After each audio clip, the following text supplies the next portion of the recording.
Ayan. Hello everyone. Good evening. So this is your Sir Jel. And again, our class for tonight is entomology. So marami po tayong discuss sa crop protection, but tonight we will have only entomology. So right after entomology, we will have weed science and then plant pathology na din tayo sunod. And then last, we have the calibration and then the other topics that is relevant to crop protection. Don't worry because your crop protection will be easy as long as you are updated with the terminologies, okay? So, ayan, na-send ko na din dito sa GC ninyo, doon sa private class GC natin. So, pwede nyo nang ma-access ito and then you can print it out. Try nyo ilagay handouts, 6 slides or 3 slides per paper, 6 slides pala per pages of paper. So, para meron po kayong copy if you want. So, there will be no manual. So, mas maganda kasi 'pag sa crop protection is handouts or PPT ang ibibigay sa inyo. Kasi para mas makita ninyo yung picture, yung image para maalala ninyo, ma-screenshot ninyo sa utak ninyo. Parang ano ba yung tawag diyan, ganito kasi dapat ang pag-aaral ng crop protection, yung nakikita niyo talaga. Kasi 'pag once kasi nakikita ninyo siya, mas madali niyo siyang "Ay, ano pala 'yan, ano 'yan siya, ano 'yan, conquer 'yan, gano'n, spot 'yan," gano'n. Alam niyo agad 'yan kasi napi-picture out ninyo siya and then parang describe niyo na din at the same time. Okay. So 'yan ang pag-uusapan natin tonight. It is entomology. So now let's begin. So I am using this slide since previous pa. Last year kasi nga wala naman masyadong update dun sa entomology unless if we have mga research and studies coming from those coming from the popular universities, mga UPLB, USM, no? Mga De La Salle. So they are one of the popular pagdating sa agriculture and it comes to also in entomology. Okay, so I'll be using this one because this is more updated and detailed ang mga information compare sa ibang manuals. Okay, so that's the reason why sister hindi nagbibigay sa inyo ng manual because you are going to use handouts the entire crop protection. Okay, kasi mas maganda pag may picture. Okay, so mas maganda din po kahit hindi siya colored, okay lang din po 'yon. Okay, so this is the topic outline that we will be having here in our slides. Okay, so we have entomology. We will tackle about the history of entomology, the taxonomy, morphology, insect orders, crop protection, entomology, the HPR, biological and chemical. So those are crop protections that ano siya, ano ba sila beneficial ba sila, harmful ba sila sa plants or sa insects, gano'n. So there are what do you call this, categories when it comes to entomology. And also last part of these slides is the quizzes. Okay? And now let's begin with the definition of entomology. Pag sinabi nating entomology, it is the study of insects. Yan, lagi yan lumalabas sa board exam, di nawawala yan. Yan, kasi very important din po yan. Okay, study of insects and their relationship to humans, the environment, and other organisms. Okay? Kasi they are very important in our biodiversity. Okay. So again, ento meaning insect and logia or logic meaning meaning study. Okay?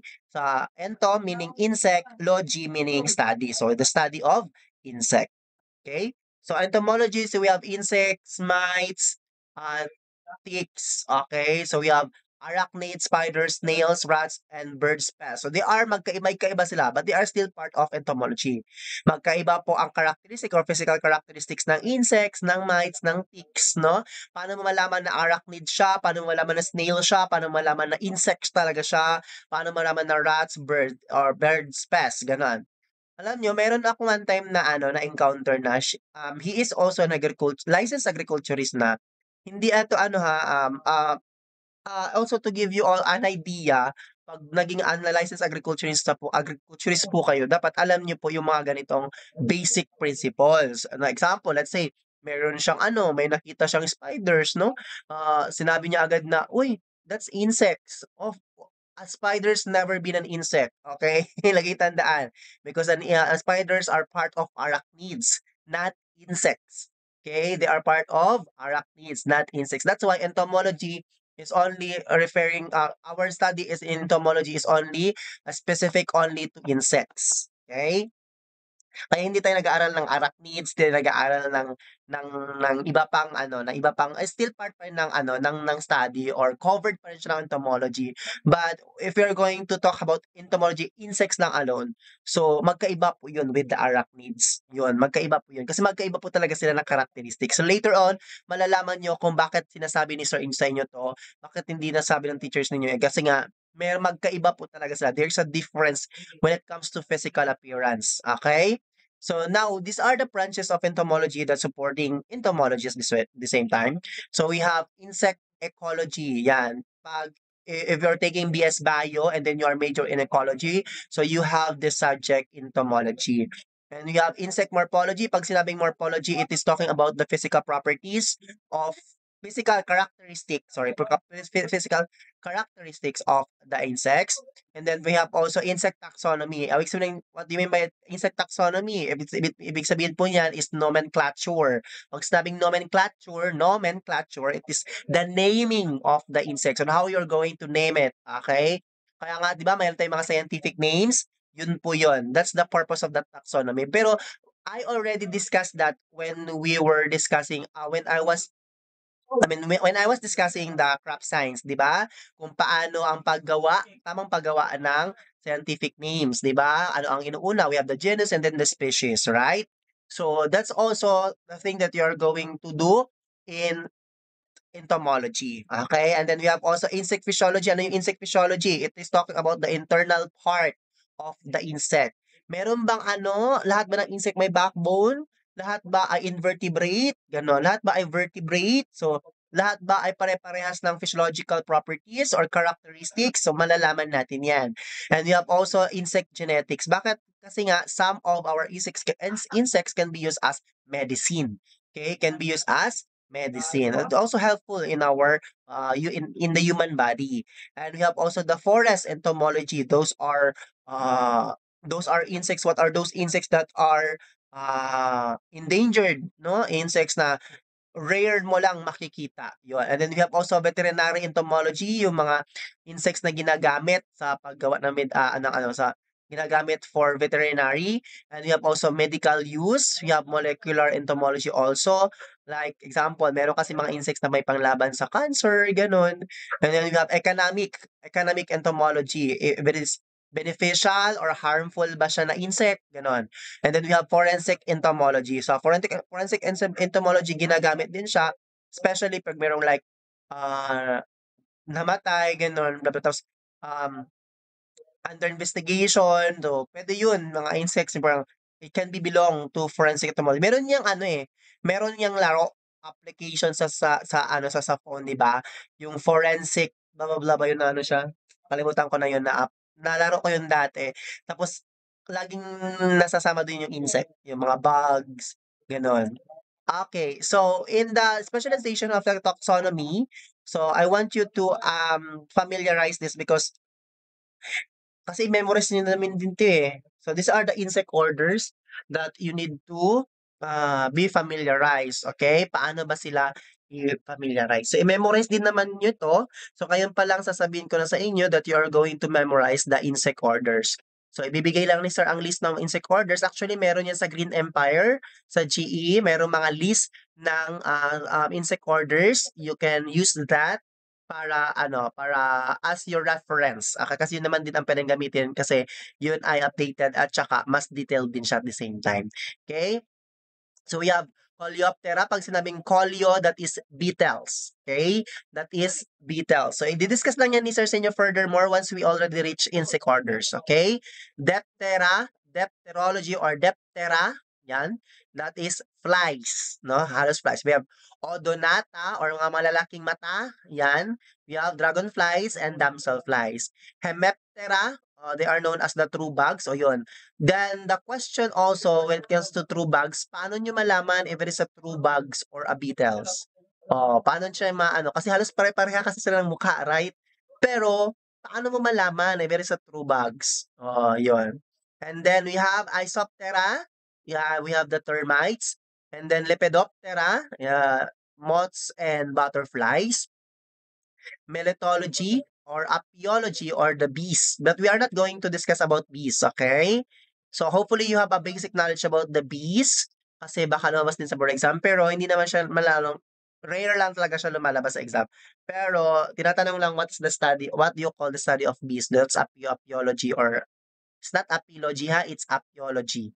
Okay, and then we have myrmecology, we have for the ants. Okay, so ano pa yung nagkaiba ng ants sa termites? O yun. Magkaiba po ang langgam sa anay. Yun. Okay, we have Orthoptera, we have grasshoppers, crickets, etc. And then we have Trichoptera, caddisflies, Vespology, yung mga social wasps. Actually, pwede naman dito mga social wasps. Pero ang mas ano kasi, when it comes to socialization, ang pinakamaganda talaga is yung termites. They are really good in socialization. 'Di ba? Sabay-sabay 'di ba ano sila, like, kung saan yung leader andun din sila, right? Parang gano'n. And then we have apidology for the apids. Okay. So, just be familiarized with this, just getting the prefix kasi that's very important. Yung prefix, dapat sa prefix kasi palang malaman niyo na agad na that's the correct answer. Okay? Pero I will be discussing more of this once we already reach insect orders kasi mas ma-emphasize siya. Now let's proceed to the history of entomology. Okay, during the Spanish period, we have in 1521, be careful with this because there are some history na lumalabas sa board exam, especially pagdating sa entomology and plant pathology, ang daming mga histories na lumalabas. And also sa with science, okay? Again, in 1521, we have Pegaphetas, si Pegaphetas account of Palawan leafed insect. Na para siyang, ito po ay unang nakita sa citrus.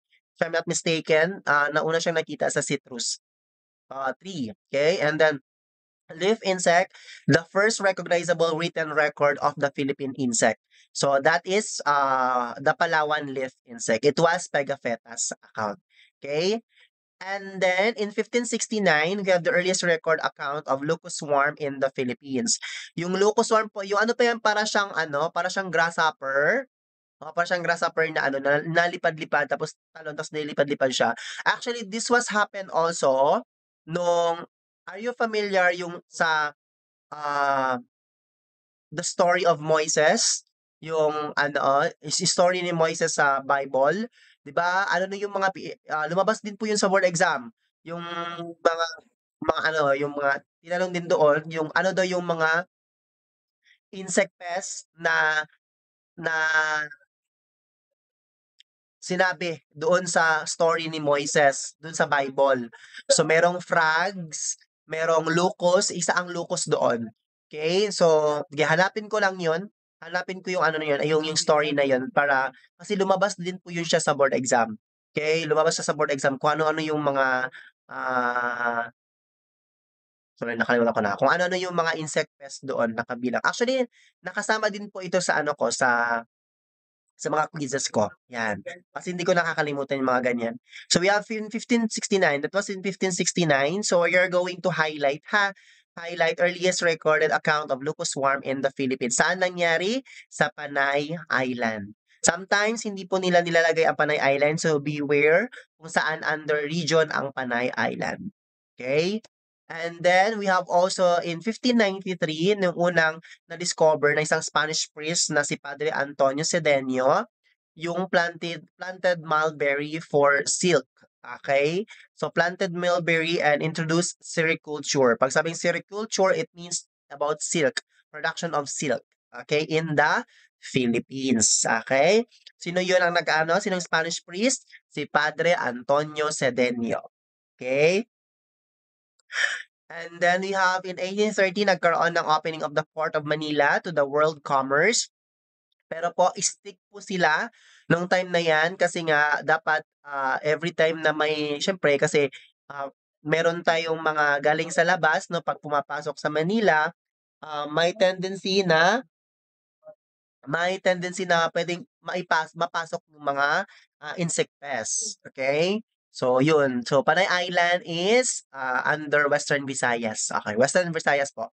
Ayun. So, wag kalimutan ha na laging tandaan natin na the reason that we have Bureau of Plant Industry or quarantine, it is because they are the first gate the first gate of inspection, no? Yun, ina-inspect agad yan pag dumating para i-check kasi nga baka merong mga insect pest sa ibang bansa na nakapasok sa Pilipinas. Tulad nung COVID, right? So China yun na una. So paano siya nakapasok sa Pilipinas? Meaning the human quarantine wasn't ano was not check it talaga properly yung mga taong dumadaan. So dapat ano tawag diyan, dapat bakit si Lorna nagtatawag? Okay, dapat 'pag ano, 'pag ano tawag diyan, pagpasok, sorry nakalimutan ko na tuloy. Pagpasok ng mga vessels, from, the other country, 'yun ang ginagawa ng mga quarantine. They are checking or inspecting it para hindi makapasok, 'no? Kaya nga yung mga plants natin na puwedeng pamahayan ng mga insect for a long time, 'no, for ilang araw, baka pagdating sa ano, mga ilang araw para pagdating sa Pilipinas ano na, maano na siya, mag-spread out na, 'yun. And then we have foreigners other than Spaniards were allowed to enter the country, including the foreign explorers. That's why nung time ng 1830 po, naging ano na ang Pilipinas niyan. Well known na siya sa mga sa mga explorers. Nung time na din na 'yan, yung 1830 po, parang inopen na din ang Pilipinas na puwedeng i-explore ng mga taga-entomologists. Bakit tumatawag si Ma'am Lorna?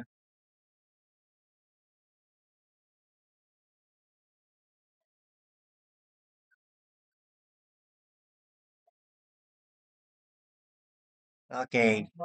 So next is, these are the foreign explorers. Sila yung mga lahi na nag-explore dito sa Pilipinas. Kasi sabi nga nila, there's more. No? There's more daw na marami daw, ano tawag dyan, kalimutan ko na, marami pa daw ma-discover sa Pilipinas. Kaya nga marami ng iba't ibang bansa pumupunta sa Palawan, pumupunta sa mga forest ng Pilipinas kasi nga mayaman ang Pilipinas sa mayaman ang Pilipinas sa mga 'yan, insekto. Kasi maraming mga, unique 'yun na mga types of insects. Okay, so we have these foreign explorers, English, French, German, Russian, and Belgian, 'yan. Again, we have the first, what they call this, control, 'yan. This is, biological control, yon. 1849, we have successful introduction of a starling locally known as Martinez. So si Martinez, no, yan ang pangalan ng na ibon na to. Eh, scientific name is Atiopsar cristatidilus linnaeus from southern China to control locust. So siya po yung kauna-unahang biological control dito sa Pilipinas to control the locust. So pag maraming locust tapos meron itong si Martinez, no, kinakain nila yung locust. Okay? In the early American occupations also in 1900s, okay, so we have the Bureau of Agriculture. So no worries kasi this one will be discussed furthermore pag nakaabot na tayo ng extension. Okay, and then in 1902, the Bureau of Agriculture organized control of migratory locusts become one of its importance. So kaya yun, after rebuilding the Bureau of Agriculture, hindi pa siya bureau, it was ministry pa siya dati. Okay, so, yun, nagkaroon na ng Bureau of Agriculture and the first, project nila is to control the migratory locust. Ano yung migratory? Ibig sabihin pagpasok ng insect pest na locust sa Pilipinas. Yun ang unang ginawa ng Bureau of Agriculture. So first time that a microbial agent, a fungus, was used for the control of migratory locusts. So another microbial agent, this is the first microbial agent used na to control the migratory locust was fungus. So the first biological control of na ginawa is si Martinez, yung bird, starling. So yung another first microbial agent na ginamit for the control of migratory locust is fungus. Okay, and we have Charles S. Banks. Kasi Charles S. Banks, so lumabas ito sa board exam also. is an American, was the first government entomologist in the Philippines. So published various aspects of economic entomology, including medical entom and systematics. So also organized entomology section in the Bureau of Government Laboratories, late Bureau of Science, recently National Institute of Science and Technology, later become the department head entomology department of the UPCA or University of the Philippines College of Agriculture. So naging ano po siya, naging department head siya ng entomology. Okay? Sino ang first American na first government entomologist? It was Charles Banks. Okay? It was Charles Banks. Huwag kalimutan yan, ha? And then also in 1909, the Department of Entomology established with UPCA or University of the Philippines College of Agriculture. It was headed by E.M. Ledyard. Okay, it was headed by E.M. Ledyard. Ano yan siya eh, payat na matanda na. Ano ba yung full name niyan? E.M. talaga. Sa E.M. Ledyard din siya. Nakita ko yung ano niya, yung picture niya. Payat siya na matanda. Okay? So 1909, nagkaroon ng establishment ng entomology. Okay? So in 1912, arrival po yun ni Charles Baker, arrival ni Charles Baker in the Philippines. So si Baker become the Dean of the College of Agriculture. So siya po ang naging Dean ng College of Agriculture UP in 1917. Okay, so pagdating ni Charles Baker noong 1912, hindi pa siya dean noon. Hindi pa siya dean. But he was an entomologist. Okay? So, and then after that, in 1917, naging dean na po siya ng College of Agri sa UP. Okay? And then with the aid of Cuban collector Julian Valdez, whom he paid off his personal funds, did more than any other individual to augment our knowledge of Philippine insect fauna. He collaborated with 115 world authorities, yan, resulting in the publication of 400 papers on the Philippine insects. So, Julian Valdez wants a Cuban collector to raise funds for this, to publish the 400 papers about the insect pest here in the Philippines. Okay? Kasi meron man tayong mga explorer, right? So si Julian Valdez, ang trabaho niya is to publish the papers. Okay? So actually, this is Charles Baker. Okay, it's a Charles Baker. And then we have 1913, we have Mitz Main. Okay, MS found that Sura yung sa Carabao, a disease of Carabao is transmitted by the common housefly, Tabanos stratus fabricius. We have Mitzmain was the first to establish veterinary entomology in the country. So, si Mitzmain yung kauna-unahang nag-establish ng veterinary entomology kasi meron kasing ano eh, itong Carabao, meron siyang disease na tinatawag yung ito housefly. Yun. The reason also kaya pumapayat ang Carabaos. Yun. And this is Leopoldo B. Oichanco.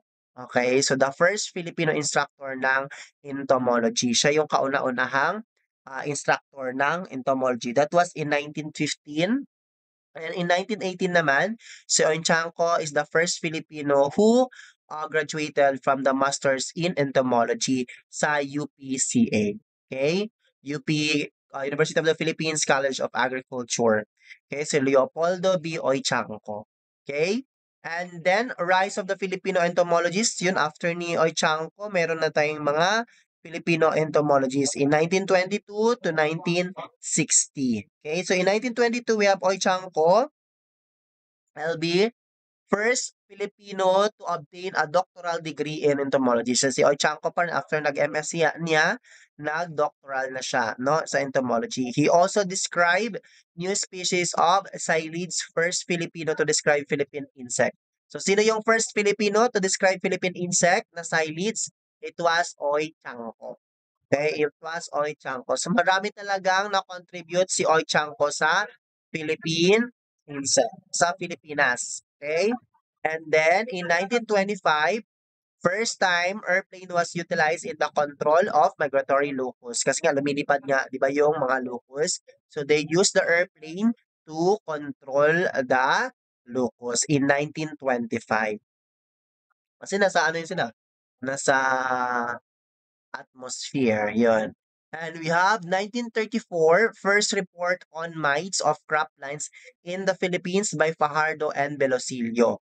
Okay, yan ang first ha. First report ng mites was 1934. Lumabas ito sa board exam din. Tinanong ko kailan yung first report ng mites. That was in 1934. So we have Sendana, first Filipino trained in biological control of insects. So sino yung first? Sendana. Si Sendana ay ang kauna-unahang napag-train sa biological control of insects. In 1936 also we have Yoy-Chanko theory on locust outbreaks in relation to sunspot cycle. So, hindi ko na siya i-discuss yung sunspot cycle meron din kasi yan siya sa bees. Meron din siya yung sun cycle niya lang yun sa kanila. So, parang sun dance cycle, gano'n. So, sa locust, you have sunspot cycle. And then we have 1939 naman, report on the ecology of probable outbreak center of migratory locust by Oichanco pa rin. So, we have 1941, Vallado, first insecticide toxicology. So, si Vallado was the first insecticide toxicologist. Okay? In 1941. Ito yung baka hindi na ito lalabas. Ito hindi na ito lalabas. Ito hindi na din. Okay, so now let's proceed to Baltasar. Okay, so after the war and rebuilding in 1941 to 1960, we have 1947, CCR Baltasar was the first Filipina who obtained the college degree of in entomology. Okay, and then developments and directions in the 60s and 70s. We have Elsie Rimando, the first Filipino acarologist spearheaded research on mites in the Philippines. Okay? And then in 1961. In 1964, we have BP Gabriel, the first Filipino insect pathologist. Okay? In 1966, publication of the Catalog of Philhymenoptera with bibliography of 1758 to 1963. Hindi na yung lalabas sa exam. By C.R. Baltazar, the first catalog of a major insect order done by a Filipino. Hindi na siguro ito lalabas sa exam. Hindi na siguro yan. Pero ito yung mga first Filipino, lalabas yan sa exam, baka lang. Okay, and then we have taxonomy, systematic classification of insects. So let's see here what we got. We have taxonomy. It is derived from Greek word meaning taxes, means arrangement or categorize or organize. And norms means laws. Okay, arrangement depending on the laws, depending on the rules. Diba nga, ang paggawa ng scientific name, merong rules. Diba? So it is the theory and principles of classifying organisms. It can also be defined as the branch of entomology, which deals with the study of insect nomenclature. Nomenclature meaning naming of insect. And classification, the basis of morphological characteristics. So, hindi lang po physiological, but also the morphological. Tinitignan nila yung physical characteristics ng insect in order to name it. Okay? We have systematic. It is developed by early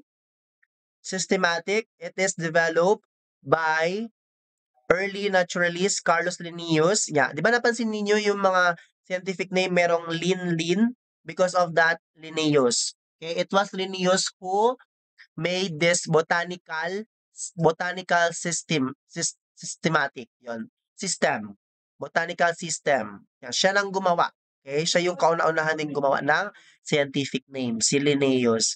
It is study of diversity and classification of organisms.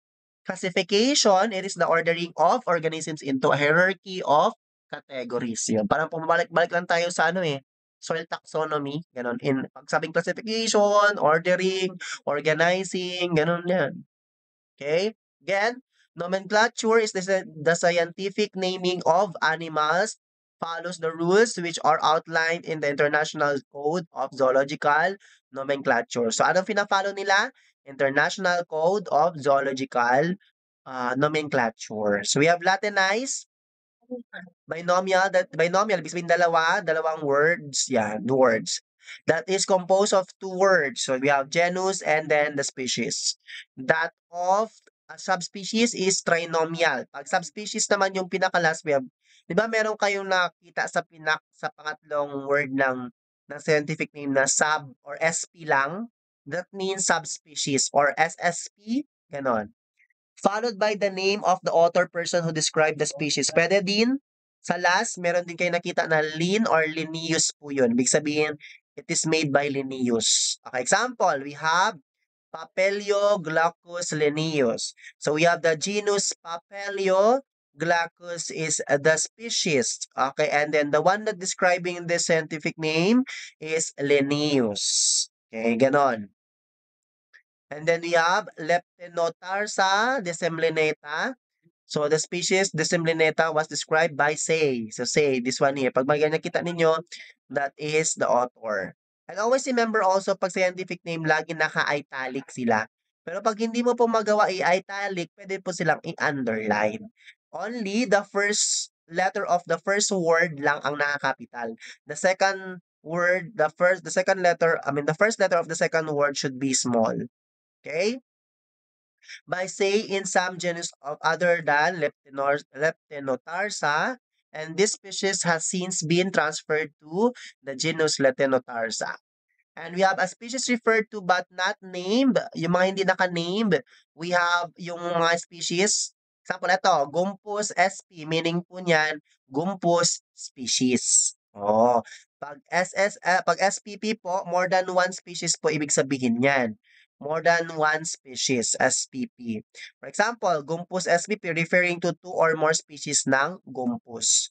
Pag SP lang, one species. Pag SPP, more than one species. Yon. Okay, now this is what we call the phylum Arthropoda. Okay, si phylum Arthropoda, arthro meaning jointed, poda meaning foot. Dito po yung try nyo na lang din i-search kung anong insect yung merong million feet. Million feet. Anong insect? Ito ata yun eh. Ito ata yun. Tapos, ito is 1,000 ata ito eh. 1,000 feet ata ito. Hindi ko pa. Kasi hindi naman talaga yan naaral masyado. Hindi ko talaga siya naaral masyado. Yan. So again, pag sinabing arthro meaning jointed, pag poda meaning feet. Poda ha, feet. Arthro is jointed feet. Yan. Okay, so this is, di ba nga, sa soil science meron tayong order, grade groups, mga ganon, di ba? So, dito, may mga categories ng taxonomy. So, dito meron din sa crop science, meron din tayo, right? Meron din tayo sa crop science, no? And then dito, meron din tayo sa crop protections. We have from domain, pinakamalawak, and then the kingdom, animalia, phylum, class, ang pinakamababa or pinaka-specific or detailed siya is species. Okay? Pero mag-focus tayo dito sa order. Okay, next. So this are the classification of phylum Arthropoda, pero hindi na masyadong si sir sa inyo diyan. Ayoko kayong may stress, okay? Pagdating dito. So let's proceed na po. And then, so we have subphylum Trilobectomorpha. Ito yung mga silverfish. Yan, mga silverfish po yan. So this one is also class. Yan, class Arachnida. So they have ilang feet sila meron?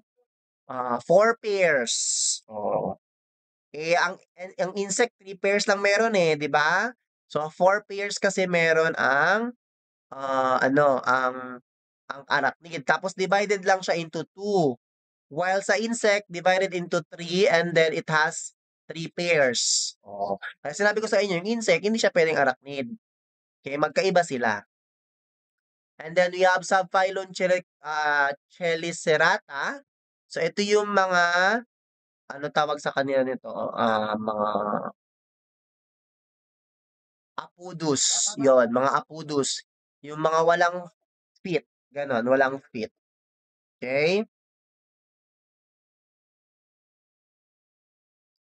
And then this one is class Pycnogonida or the sea spiders under subphylum Chelicerata. Oh, ano lang tayo, daan-daan lang tayo kasi hindi naman lalabas sa exam yan eh. Yan, subphylum. Tapos meron kang idea, oh, yan pala yun sila, sir. Okay, subphylum, Mariapoda, o class Chelopoda, o centipede. Yan. Ito yung ano, kumagat dun sa puwit ko nung bata pa ako. Nandun ako sa billiard, tapos nanood ako sa crush ko nagbi-billiard. Tapos bigla akong kinagat sa puwit. Kinagat ako sa puwit nito. Oo, tapos ano talaga, namula talaga yung puwit ko. Ay naku talaga, nanood ako sa crush ko nung time na yun, eh. Yun, yun. Eto ay centipede. Okay, next we have subphylum Myriapoda, class Diplopoda or the millipedes. Ito yung million. Tama na. Tama, ito na pala. Million feet kasi nga tinawag siyang millipedes. Yan. And then we have subphylum Crustaceae. Again, yung sinasabi natin nag ew tayo. Ayoko kumain ng insect pero kumakain tayo ng lobster, shrimps, and crabs. Oh my gosh, girls, they are all insects.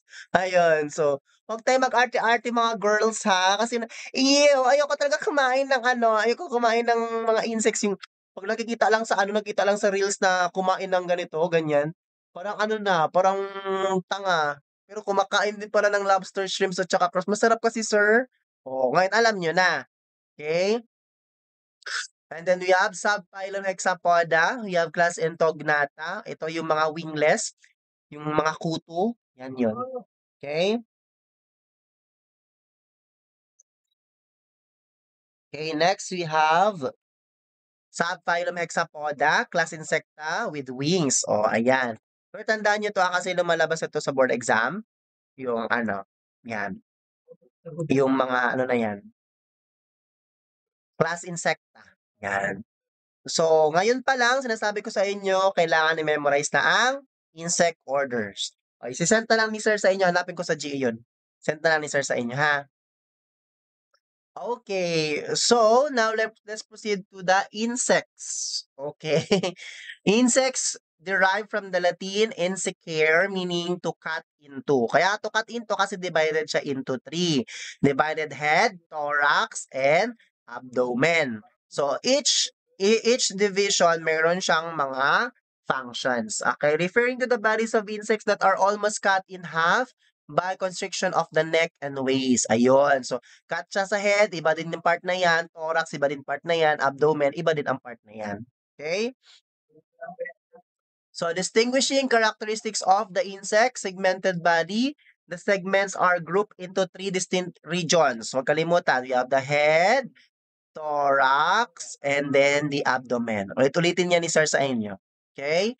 So, also, the paired segmented appendages. So, we have three. Okay? They have three paired appendages. Okay?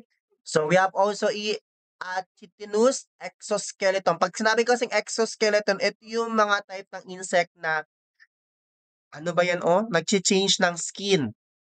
Oh, 'di ba may mga kaibigan kayong ano, nagche-change ng ano, balat? Yan. Nagche-change ng balat. May mga kaibigan kayo ganyan, eh. May mga kaibigan tayong "Uy, lumalabas na talagang totoong kulay." Uy, dati yung nagre-review ako lagi ko talaga "Uy, the exoskeleton is coming." Gano'n. So, ibig sabihin nun, yung kaibigan kong lumalabas na ang kulay paparating, gano'n. So yun, that's what I mean 'pag exoskeleton ibig sabihin nagche-change ako tulad ng mga snakes, yun. Okay. So exoskeleton, we have human skeleton and then insect skeleton, magkaiba po sila.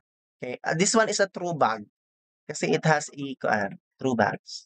Okay, so we have the body, three regions. You have head, thorax, and then the abdomen. Huwag kalimutan yan. Bakit si sir hindi pa nagdi-discuss ng parts? Kasi iba din yon, okay? So we have head, thorax, and abdomen. Isa-isahin lang natin. Okay, so again, one pair of antennae, rarely no antennae. Meron ding, sometimes ang insects ay wala ding antennae. Okay, so rare lang po ang walang antennae. Okay, ulitin ko, one pair of antennae lang meron ng insects. Meron po silang compound eyes and then ocelli. Ano yung compound eye? Compound I yung malaking yan, tapos oxalate ito yung maliit, yan. Minsan meron yan sa taas yan minsan, eh. Yan, yung maliit, that's the oxalate, and then you have the compound I. Pero we will discuss that as we go on our slides. And again, 3 pairs of legs, meron ang insect, hindi 4. Pag 4, that is arachnids. Okay? And then often 1 or 2 pairs of wings born by the second and or third of the 3 thoracic segment. And again, pag insects po, hindi lahat meron wings. Okay? Kasi lumalabas yan sa board exam, tinanong, lahat ba ng insect meron wings? No. Hindi lahat merong wings. Okay? Pero we will discuss that soon. Okay? We have insect diversity. So again, ang pinakamalawak is the insects. Pinakamalawak is the insects. Lagi tandaan, sa mundo, we have insects ang pinakamadami. Okay? So ayan, para hindi po kayo maguluhan. Arthropods. Okay? We have, ito, lumabas ito sa board exam. What is the largest insect order? Pinakamadaming insect order? That is Coleoptera. Okay, Coleoptera. Pinakamadami, and then sabi ng estudyante ko, wala daw lumabas na Coleoptera doon. So, sino ang kasunod ni Coleoptera na pinakamadami? Si Lepidoptera. Okay, sino ang kasunod? Hymenoptera. O ngayon, ilagay nyo na dyan ngayon. Top 1, Coleoptera. Top 2, Lepidoptera. Top 3, Hymenoptera. Top 4, Diptera. Top 5, Hemiptera. Yun. And then other insects, yun lang, ha? Lumalabas din siya sa board exam. Okay? Okay, so now before I go to importance of insect to man and agriculture and other parts ng insect po, ano muna tayo, magka-cut muna tayo, and then we will continue that tomorrow. Okay? So we will continue that tomorrow para medyo marami-dami na din. Okay, so ano ang dapat tandaan ninyo? Kailangan ngayong gabi mag-memorize na ng insect parts. Okay? Head, thorax, and abdomen. Okay? Laging tandaan yan. And then the insect orders, kailangan ma-memorize na ninyo yon. Kasi lumalabas yun sa board exam. So I am going to send to you the list of that, and then you are going to memorize it. Okay? Mas maganda din ilagay sa visual aid. Para pagdating ng panahon, pagdating ng exam, familiarize na siya sa inyo. Okay? Nagets nyo ba ako? Did you get my point now? Very good. Kasi na-gets ninyo ako. Kasi lumalabas yun sa board exam. Okay? Parang nasuffocate na ata yung utak niyo. Then, the slides is being, the PPT is being, uploaded na doon sa inyong GC. And then, this is a recorded class. Once it's done, once our class is done na po, so I can upload it na sa YouTube para pwede na mapanood ng iba na busy. Yun. So, thank you very much, everyone. And again, we are now in crop protection to those who did not pay it the crop protection, you can now pay some for crop protection. So those who are done with it, so okay na po yun. That's okay. We already settled with that. Pero yung sa iba is you need to settle this crop protection. Okay? So you know already the list. And you can ask me if if there's a lot of there's payment pa na kailangan. Okay? So thank you very much everyone. Again, bukas again, we will discuss about the importance of insect to men and agriculture and also the other parts of the insects. Okay? So again, mag-memorize muna para bukas maka-relate talaga ng bonggang-bongga. Okay? So I will send to you the list of that insect order tonight. Okay? Thank you very much everyone. Kamsahamnida.